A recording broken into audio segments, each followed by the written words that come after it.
আমাদের হিন্দু ধর্মে কতগুলো সংস্কারের মধ্যে দিয়ে আমাদের পারিবারিক উৎকর্ষ সাধন হয়।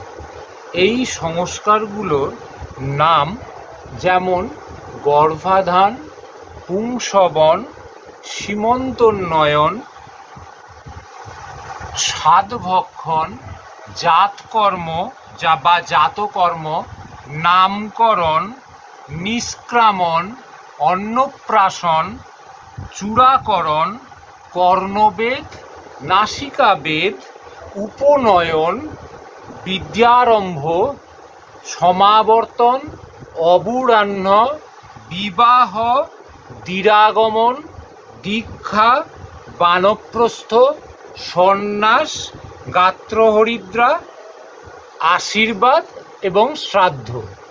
এই কতগুলো সংস্কারের মধ্যে দিয়ে আমাদের পরিবারের একটা উৎকর্ষ সাধন হয়ে থাকে। তাহলে প্রথম হচ্ছে গর্ভাধান।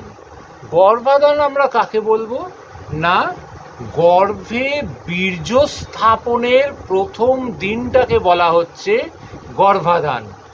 এই দিন প্রথম মিলন হয় একজন স্বামী এবং স্ত্রীর মধ্যে। এটাকে কেন্দ্র করে যে উৎসব হয় তাকে বলা হচ্ছে গর্ভাধান।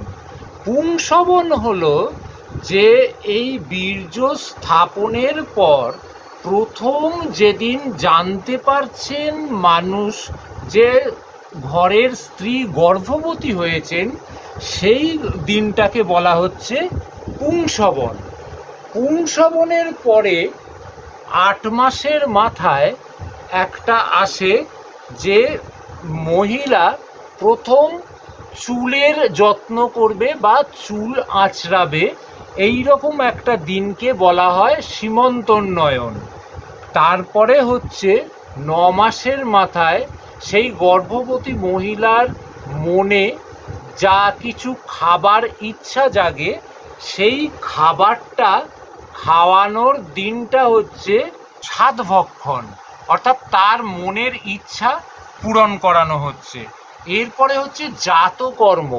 জাতকর্ম হচ্ছে নবজাতক জন্মানোর পর 6 দিন থেকে 21 দিনের মধ্যের যে ক্রিয়াকাণ্ডগুলো চলে, সেই কাজগুলোকে বলা হয় জাতকর্ম। সেই সময় ষষ্ঠী পূজা বা ইত্যাদি যে সমস্ত কাজগুলো হয় সেইগুলোকে বলা হচ্ছে জাতকর্ম। এই সময় ষষ্ঠী পুজো হয়, 8 কড়াই ভাজা হয়, হ্যাঁ, এই রকম করে ওই সময় বকুল পাতার হোম হয়, এই রকমভাবে পিতৃদোষ মাতৃদোষ কাটানো হয়। এই সমস্ত কাজগুলোর জন্যে এইটাকে বলা হয় জাতকর্ম। এই জাতকর্মের পরে যে কাজটা করা হয় তাকে বলা হচ্ছে নামকরণ, অর্থাৎ বাচ্চার নামকরণ করা হবে। এই নামকরণ কিন্তু দুরকম হয়। একটা হচ্ছে তার যে ফর্মাল নাম, যে নামে সে বাজারে মানে সমাজে পরিচিত হচ্ছে, আর একটা নাম থাকে যেটাকে বলা হয় রাস নাম। যে রাস নামের মধ্যে দিয়ে তার ওই পূজা অর্চনাদি, বিবাহাদি, শুভকর্মে যে নামটাকে ব্যবহার করা হয় তাকে বলা হচ্ছে নামকরণ। নামকরণের পরে কি হয় না, নিষ্ক্রামণ। নিষ্ক্রামণ হচ্ছে শিশু জন্মের পর অন্নপ্রাশনের আগে বাড়ি থেকে প্রথম বেরিয়ে ফ্রেশ এয়ার যেদিন গ্রহণ করছে সেই দিনটাকে বলা হচ্ছে নিষ্ক্রামণ। এরপরে হবে অন্নপ্রাশন, অর্থাৎ মুখে অন্ন তুলে দেওয়ার দিন। এবং তারপরে আসছে চূড়াকরণ। চূড়াকরণ হচ্ছে মস্তক মুন্ডন বা মাথা ন্যাড়া করার দিন। তারপরে কি আসছে, তারপরে আসছে কর্ণবেদ, অর্থাৎ কান ফুটো করতে হয়। বাচ্চাদের কান ফুটো করার একটা বয়স আছে, সেই বয়সের মধ্যে তাদের কানটাকে ফুটো করে দিতে হয়। এবং নাসিকাবেদ, নাসিকাবেদটা হয় নাক ফুটো করা। এই নাসিকা বেদের পরে আসে উপনয়ন। উপনয়নের মূল জায়গাটা হচ্ছে যে কি পুরুষ কি মহিলা প্রত্যেকেরই ফার্স্ট ইনার অ্যাকসেপ্টেন্সি ডে, প্রথম ইনার পড়ছে, অর্থাৎ ছেলেদের ক্ষেত্রে কৌপিন এবং মেয়েদের ক্ষেত্রে কাঁচুলি ও কৌপিন একসঙ্গে যে পড়া হচ্ছে, সেই পড়ার দিনটাকেই বলা হচ্ছে উপনয়নের দিন। আর কি বলছে না, এরপরে চলে আসছে, এইটা হয়ে যাবার পর সে গুরুগৃহে চলে আসছে। গুরুগৃহে এসে সে কি করছে না, বিদ্যারম্ভ অর্থাৎ বেদাধ্যয়ন শুরু করছে। বেদাধ্যয়ন শেষ হলে গৃহে যারা ফিরে আসছে তাদের ক্ষেত্রে অনুষ্ঠান হচ্ছে সমাবর্তন, যে এইবারে সে সংসারমুখী হবে। এই সমাবর্তনের পরের অনুষ্ঠানই হবে অবুড়ান্ন অর্থাৎ আইবুড়ো ভাত।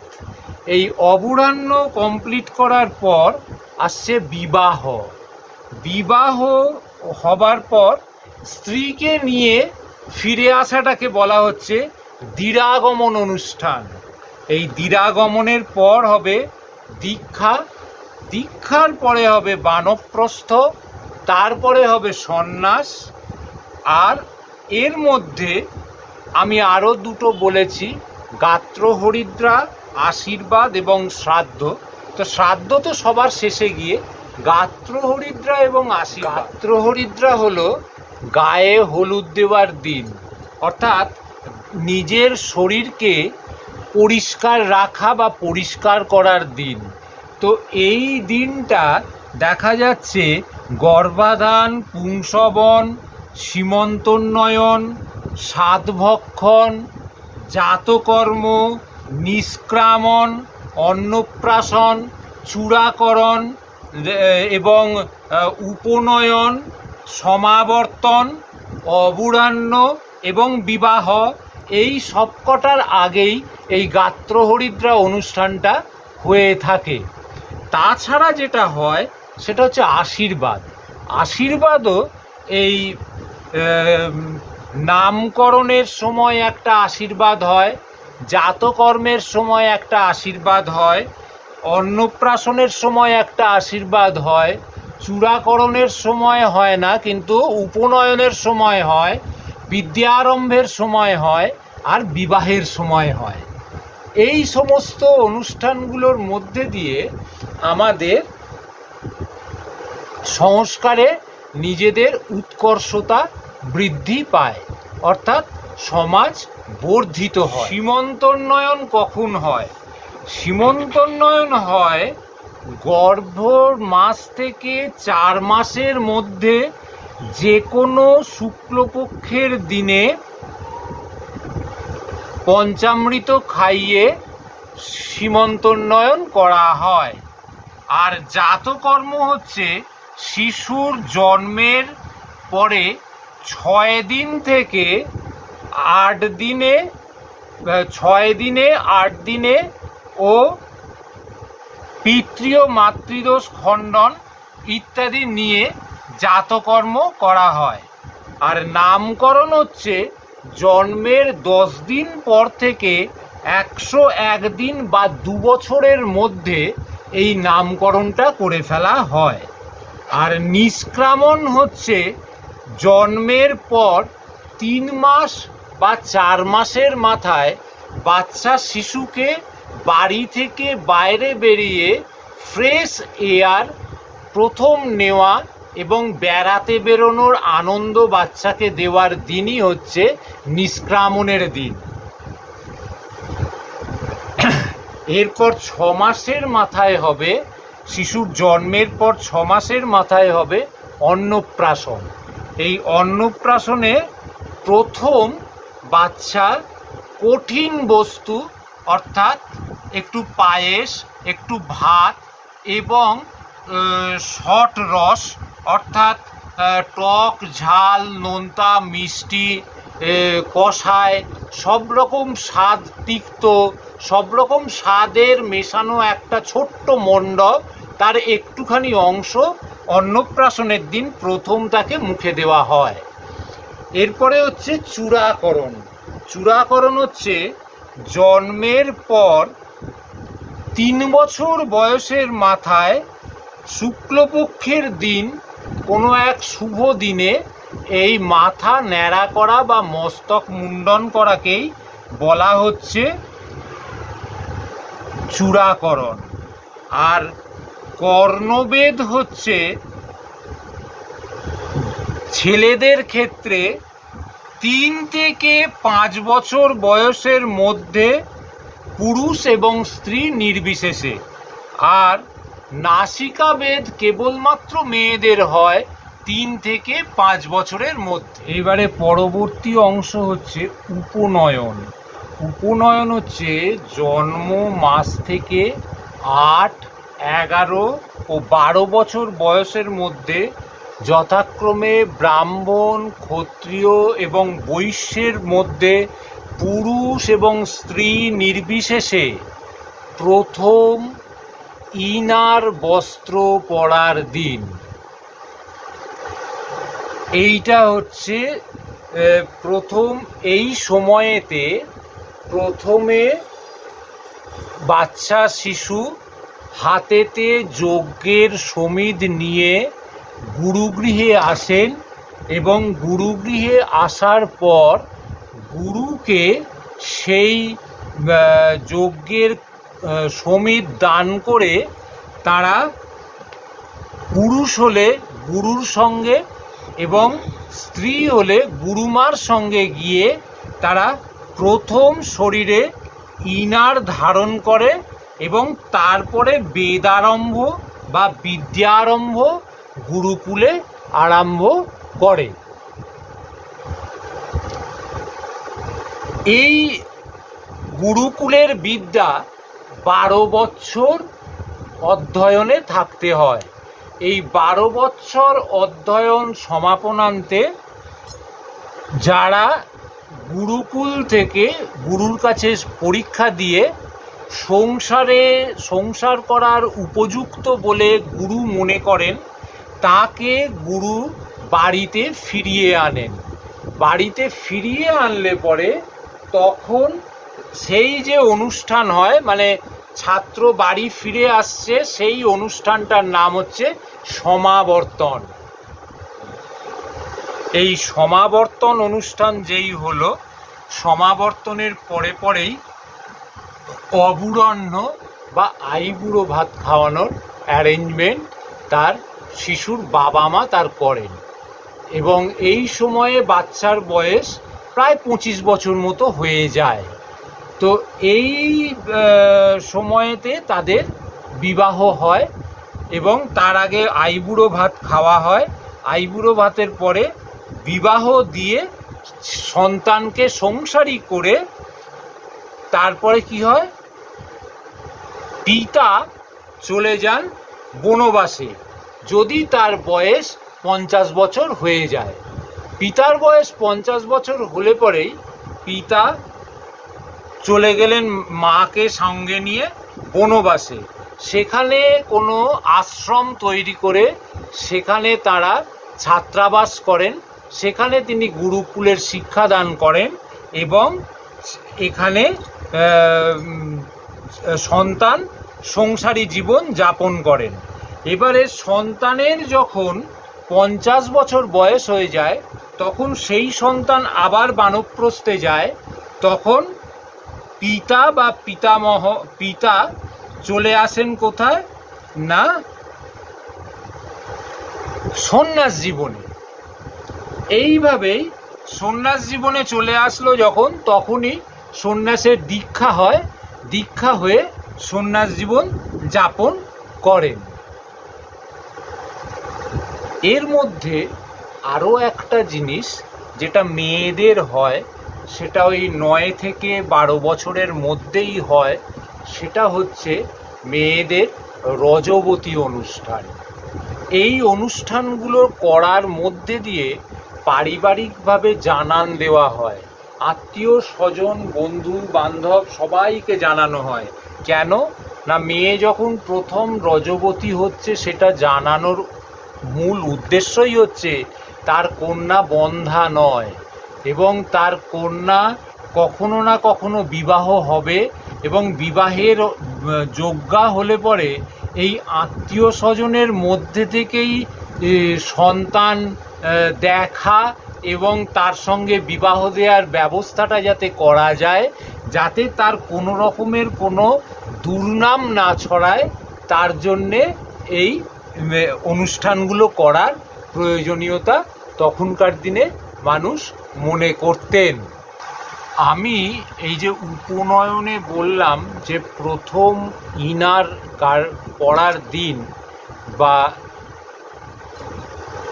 কৌপিন ধারণের দিন বা কাঁচুলি ধারণের দিন, এটার প্রমাণটা আমি পেয়েছি শরৎচন্দ্র চক্রবর্তী লিখিত স্বামী শিষ্য সংবাদ বলে একটা বই আছে, তার পূর্বার্ধের পূর্বকাণ্ডের ষষ্ঠ বল্লীতে আছে এই রকম একটা উপনয়ন নিয়ে স্বামীজি যা বলছেন তা হচ্ছে এই রকম যে যিনি এই সংসার মায়ার পারে নিয়ে যান, তিনি কৃপা করে সমস্ত মানসিক আধিব্যাধি বিনষ্ট করেন, তিনিই যথার্থ গুরু। আগে শিষ্যেরা সমিতপাণী হয়ে গুরুর আশ্রমে গমন করত, গুরু অধিকারী বলে বুঝলে তাকে দীক্ষিত করে বেদপাঠ করাতেন এবং কায় মনোবাক্য দণ্ডরূপ ব্রতের চিহ্নস্বরূপ ত্রিরাবৃত মৌঞ্জি মেখলা তার কোমরে বেঁধে দিতেন। ওইটাই শিষ্যরা কৌপিন এঁটে বেঁধে রাখত। সেই মৌঞ্জি মেখলার স্থানে পরে যজ্ঞসূত্র বা পৈতে পড়ার পদ্ধতি হয়। তখন শিষ্য জিজ্ঞেস করছেন, তবে কি মশাই আমাদের ন্যায় সুতার পৈতে পড়াটা বৈদিক প্রথা নয়?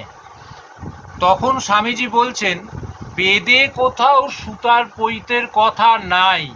স্মার্ত ভট্টাচার্য রঘুনন্দন লিখেছেন, অস্মিন্নেব সময়ে যজ্ঞ সূত্রম পরিধাপয়েৎ। সুতোর পৈতের কথা গভীর গৃহ্যসূত্রেও নেই। গুরু সমীপে এই প্রথম বৈদিক সংস্কারই শাস্ত্রে উপনয়ন বলে উক্ত হয়েছে। কিন্তু আজকাল দেশের কি দুরবস্থাই না হয়েছে, শাস্ত্রপথ পরিত্যাগ করে কেবল কতগুলো দেশাচার, লোকাচার ও স্ত্রী আচারে দেশটাকে ছেয়ে ফেলেছে। তাই তো তোদের বলি, তোরা প্রাচীনকালের মতো শাস্ত্রপথ ধরে চল, নিজেরা শ্রদ্ধাবান হয়ে দেশে শ্রদ্ধা আনয়ন কর।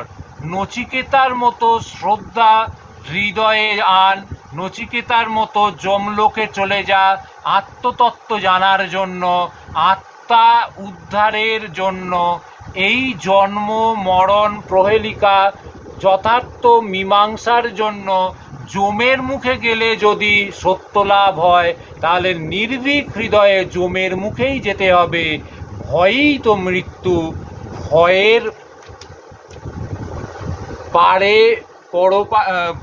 ভয়ের পরপারে যেতে হবে। আজ থেকে ভয় শূন্য হ, যা চলে আমার আপনার মোক্ষ ও পরার্থে দেহ দিতে। কি হবে কতগুলো হারমাস বোঝা বয়ে, ঈশ্বরার্থে সর্বত্যাগরূপ মন্ত্রে দীক্ষা গ্রহণ করে দধিচি মুনির মতো পরার্থে হারমাস দান কর। শাস্ত্রে বলে, যারা অধীত বেদ বেদান্ত, যারা ব্রহ্মজ্ঞ, যারা অপরকে অভয়ের পারে নিতে সমর্থ, তাঁরাই যথার্থ গুরু। তাদের পেলেই দীক্ষিত হবে নাত্র কার্য বিচারণা।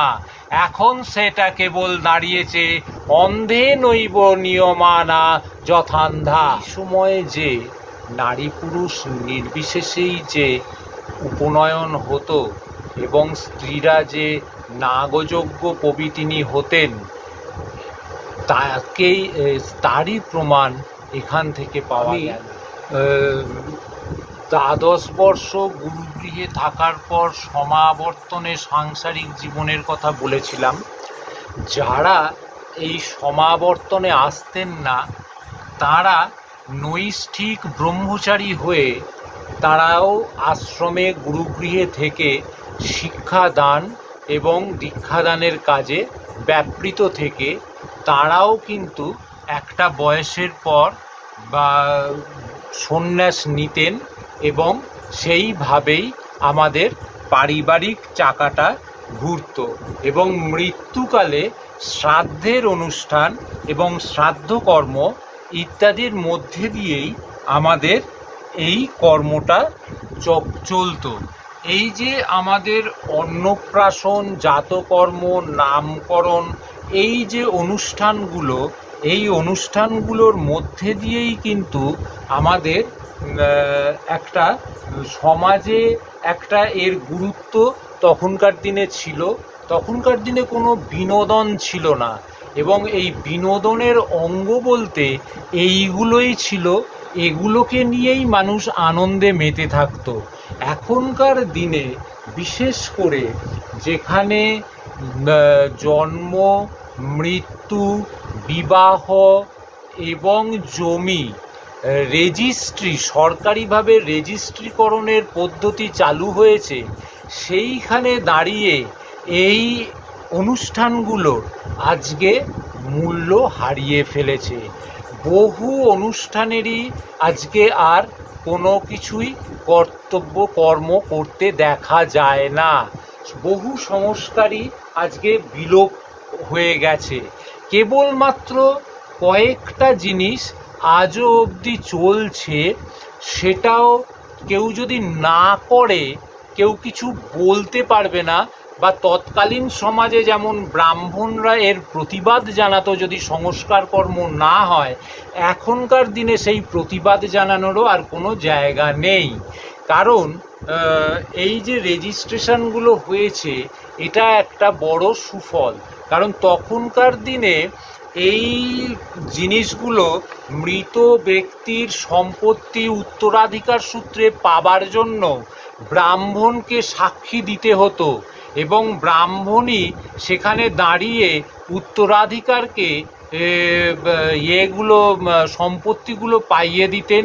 সেখানে যদি কোর্টে কখনো হাজিরা দিতে হয়, ব্রাহ্মণ হাজিরা দিতেন, বলতেন যে আমি এদের বিয়ে দিয়েছিলাম অমুক জায়গার মেয়ের সঙ্গে অমুক জায়গার ছেলের এবং তাদেরই ঔরসজাত সন্তান অতএব এদের স্থাবর অস্থাবর সমস্ত সম্পত্তির একমাত্র মালিকানা এরা, এইটা তখন বলতেন। এবং তার জন্যে শ্রাদ্ধকর্ম হতো, অনেক কিছু হতো এবং তার জন্যে ব্রাহ্মণদের একটা সেই সময় সমাজে দাপট ছিল। আজকে সেই দাপট নেই। আজকে যদি কেউ এই অনুষ্ঠান পালন নাও করে কারোর কিছু বলার নেই। দ্বিতীয় নম্বর কথা হচ্ছে যে বিবাহটা একমাত্র হিন্দু ম্যারেজ, যার ভেতরে এত সুন্দর সিনেমাটিক একটা পিকচারাইজেশনের ব্যাপার আছে যেটা অন্য কোনো ধর্মে নেই। সেই জন্যে এই বিবাহটা এখন ওই ছবির বিয়ে না হয়ে বিয়ের ছবি না হয়ে ছবির বিয়ে হয়ে দাঁড়িয়ে রয়েছে। এখন ওই ফটোগ্রাফাররাই তাদের ডাইরেকশানে বিয়ে করিয়ে নেয়, পুরোহিত জবুথবু হয়ে এক জায়গায় বসে থাকে। এখন সেই পুরোহিতের সেই আর দাপট নেই, শুধুমাত্র পিকচারাইজেশনের জন্য অনুষ্ঠানটিকে রাখা হয়। আর শ্রাদ্ধ তো একই অবস্থা, তবে শ্রাদ্ধের ক্ষেত্রেও আজকাল অনেক পাল্টে গেছে। আজকাল নতুন নতুন পদ্ধতিতে শ্রাদ্ধ অনুষ্ঠান হয়। এখন এই ব্রাহ্মণদের কৃত ওই যে বই পদ্ধতিতে শ্রাদ্ধ যেটা হয়, সেটা এখন মনে হয় যেন ব্রাহ্মণরা চাপিয়ে দিয়ে কাজটা করছে, অর্থাৎ আমি যেটা বলবো সেটা হবে। কিন্তু এখন ব্যাপারটা হচ্ছে যে আমার বাবা মারা গেছেন, আমি তার শ্রাদ্ধ করব, কিভাবে আমি শ্রদ্ধা জানাবো তার প্রোগ্রাম আমি করব। তুমি যা বলবে সেভাবে আমি নাও করতে পারি। এর ফলে এখন শ্রাদ্ধেরও অনেক রকম সুন্দর সুন্দর পদ্ধতি তৈরি হয়েছে, সেই পদ্ধতিতে শ্রাদ্ধ হচ্ছেও। এবং এই লাইনে সবচাইতে বড় ব্যাপার হচ্ছে পুরোহিতদের মধ্যে আরও একটা নতুন সংযোজন ঘটেছে, যেটা সমাজের বিবর্তনের সাথে সাথে এসে দাঁড়িয়েছে। সেটা হচ্ছে মহিলা পুরোহিত দিয়ে পূজা করানো। এবং এইখানে আমি বলবো যে এখানে কোনো আমি মানে ভুল কিছু দেখি না। তার কারণ আমরা যে সামবেদীয় মতে যে আজকের দিনে বিবাহ বা উপনয়ন বা যা কাজ আমরা করি পূজা অর্চনাদের, তাইতে সামবেদের পুরো ব্যাপারটাই ছিল গানের। এবং সেই গান আমরা কেউই ঠিকমতো রাগ রাগিনী সুর তাল লয় দিয়ে গাইতে পারি না। ফলে আর তার ওপরে সংস্কৃত ভাষায় যার অর্থও আমরা কেউ বুঝতে পারি না। কিন্তু সেই জায়গায় অনেকেই আছেন এই বেদোক্ত বা উপনিষদোক্ত মন্ত্রগুলো গীতির রূপ কিছু কিছু বড় বড় রবীন্দ্রনাথ, অতুল প্রসাদ, রজনীকান্তের মতো গীতিকারেরা বা কবিরা করে গেছেন, যে গানগুলোকে গেয়ে আজকে নতুন মহিলা পুরোহিত সমাজ এই অনুষ্ঠানগুলো সুন্দর করে পালন করছেন। ফলে সামগান তো সেখানে গান আকারে হচ্ছেই, এবং সবচাইতে বড় কথা যে ভাষায় হচ্ছে সেই ভাষাটা সাধারণ মানুষের বোধগম্য হচ্ছে, যেটা আগে ছিল না। আরও একটা জিনিস যেটা আমাদের মধ্যে আমরা দেখতে পাচ্ছি সেটা হচ্ছে শ্রাদ্ধ। শ্রাদ্ধতেও আমরা দেখতে পাচ্ছি অনেক গান, যেমন ওই রবি ঠাকুরের নয়ন ছেড়ে গেলে চলে বা সম্মুখে শান্তিরও পাড়াবাড়ের মতো গান দিয়ে সুন্দর করে একটা স্ক্রিপ্ট তৈরি করে খুব সুন্দর করে একটা শ্রাদ্ধানুষ্ঠান হচ্ছে, যেখানে উপনিষদেরও কিছু মন্ত্র যার বাংলা অনুবাদও করা থাকছে গদ্য আকারে, অদ্ভুত সুন্দর রীতিতে হচ্ছে। যেটার মধ্যে দিয়ে একটা জিনিস আমরা দেখতে পাচ্ছি যে চাল, কলা, মধু, দই, সন্দেশ ইত্যাদি মেখে যে মণ্ড তৈরি করে সে ডান দিক দিয়ে ঘুরিয়ে দেবে না বাঁ দিক দিয়ে ঘুরিয়ে দেবে, না মোটক জুড়বে, না তুলসী পাতা দেবে, না জল ঢালবে, এই যে ব্যাপারটা করার মাধ্যমে একটা খাদ্যবস্তুর যে নষ্ট ব্যাপারটা, সেই নষ্ট ব্যাপারটাও কিন্তু এখানে আটকে যাচ্ছে।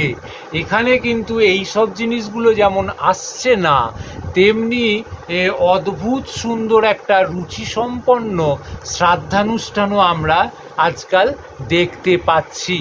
ফলে মহিলা পুরোহিতরা যে উপনীত অবস্থায় আছেন এটা আমরা পরিষ্কার আগেই বলে দিলাম। তার কারণ হচ্ছে আগেকার দিনে ব্রাহ্মণ, ক্ষত্রিয় এবং বৈশ্যরা বিভিন্ন জায়গায় ঘুরে পাবলিক রিলেশনের মধ্যে থেকে জীবিকা নির্বাহ করতেন, যার ফলে তাদের ওই পুরুষের ক্ষেত্রে যেমন কৌপিনের প্রয়োজন ছিল, মেয়েদের ক্ষেত্রে কাঁচুলি এবং কৌপিন উভয়েরই প্রয়োজনীয়তা তখনকার দিনে মানুষ বোধ করেছিলেন। কিন্তু তখনকার দিনে শূদ্ররা যেহেতু মানুষের বাড়ির ভেতরে থেকে কাজ করতেন, তাই শূদ্রদের কোনো ইনারের প্রয়োজনীয়তা তখনকার সমাজ মনে করেননি। কিন্তু আজকের দিনে দাঁড়িয়ে যারা সবাই পুরুষ থেকে স্ত্রী, কি ব্রাহ্মণ, কি ক্ষত্রিয়, কি বৈশ্য, কি শূদ্র, সবাই যখন এই ইনার গার্মেন্টসগুলো ব্যবহার করছেন তখন প্রত্যেকেই উপনীত। এখানে আলাদা করে স্ত্রীর উপনয়ন দেওয়ার কোনো প্রয়োজনীয়তা লাগে না। কেবলমাত্র তাদের নাগযজ্ঞ পবিত্র ধারণ করলেই তারা উপনীত হন এবং সেই উপনীত অবস্থাতেই তিনি বা তারা যদি বেদোধ্যয়ন করেন এবং বেদোধ্যয়ন করে যদি বেদমন্ত্রের দ্বারা অনুষ্ঠান করতে পারেন তো ভালো, যদি না পারেন তো সেই মন্ত্রের অনুবাদ দিয়েও আজকাল অনুষ্ঠান হয় এবং হচ্ছে। এই যে বিবর্তন, দশ সংস্কারের এবং বিনোদনের বিবর্তন, এটাও আমাদের এখনকার সমাজে চোখে পড়ার মতো জিনিস হয়ে দাঁড়িয়েছে। যেটা অনেক ব্রাহ্মণ যারা গেল রব তুলছেন, ব্রাহ্মণ পুরোহিতরা, আসলে তারা একটা জিনিস বুঝতে পারছেন যে তাদের নিজেদের জ্ঞানের লিমিটেশন এসে গেছে। মহিলারা যে কাজগুলো করছেন তাদের পড়াশোনার লেভেলটা ঘরে বসে এমনভাবেই তৈরি করে নিয়েছেন যে তাদেরকে ওই যেহেতু বিড়ি খেয়ে চায়ের দোকানে আড্ডা মারতে হয় না বা চণ্ডী মণ্ডপে বসে পরচর্চা পরনিন্দা করে পরের বিচার ডেকে সময় কাটাতে হয় না, তো এই সময়গুলো মহিলারা পান ঘরে বসে এবং তার ফলে এখন হয়েছে কি মহিলাদের পড়াশোনাটাও বেদ নিরিখে পড়াশোনাটাও অনেক বেড়েছে এবং তার ফলে তারা একটা সুন্দরভাবে কাজ করতে পারছেন, যেটা আমাদের এখন বর্তমান সমাজের পুরোহিত মেনে নিতে পারছেন না। কারণ এটা মেনে নিলে বোধহয় তাদের পেটে কোথাও টান পড়বে, সেই ভয়েই তারা এই সমাজে গেল রব একটা তুলে বসে আছেন এবং একে যারা সমর্থন করছেন তাদেরকেও তারা খুব ভালো নজরে দেখছেন না। যদিও পুরোহিত সমাজকে বৈষ্ণবরা কোনোদিনও শ্রদ্ধার চোখে দেখেননি, তাই বৈষ্ণব সমাজের কাছে মহিলা পুরোহিত এবং পুরুষ পুরোহিত দুজনেই সমান মাপের এবং সমান অবজ্ঞার পাত্রী এবং পাত্র, যার ফলে তারা এ বিষয়ে কোনো কথা বলছেন না। কিন্তু বাস্তব সত্যটা এই জায়গায় এসে আজকে দাঁড়িয়েছে। এখন সাধারণ মানুষ প্রত্যেকেই লেখাপড়া জানা, রুচিসম্পন্ন শিক্ষিত মানুষ, তারা এখন নিজের রুচিকে কেন্দ্র করে বিবাহের অনুষ্ঠানটা কিভাবে সম্পন্ন করবেন সেইটাই স্থির করেছেন। এখন ব্রাহ্মণ ছাড়াও বিবাহ এবং ব্রাহ্মণ ছাড়াও শ্রাদ্ধানুষ্ঠান যে করা যায় সেই প্রমাণটা তারা রাখতে পেরেছেন। এর জন্যেই আজকের সমাজে এই বিবর্তনের ধারায় যে দশ সংস্কার আজকে কোন জায়গায়, সেইটা নিয়েই আজকে আমি ভিডিওটা করলাম। আগামী বারে অন্য কোনো বিষয় নিয়ে ভিডিও করা যাবে, তখন আবার আপনারা দেখবেন। এইটার প্রতি আপনাদের লাইক, শেয়ার এবং কমেন্ট কীরম পড়ছে তার ওপরেই আমার নেক্সট ভিডিও করার উৎসাহ আমি পাবো। আশা করি আপনাদের কাছ থেকে যথাযথ সহযোগিতা পাবো।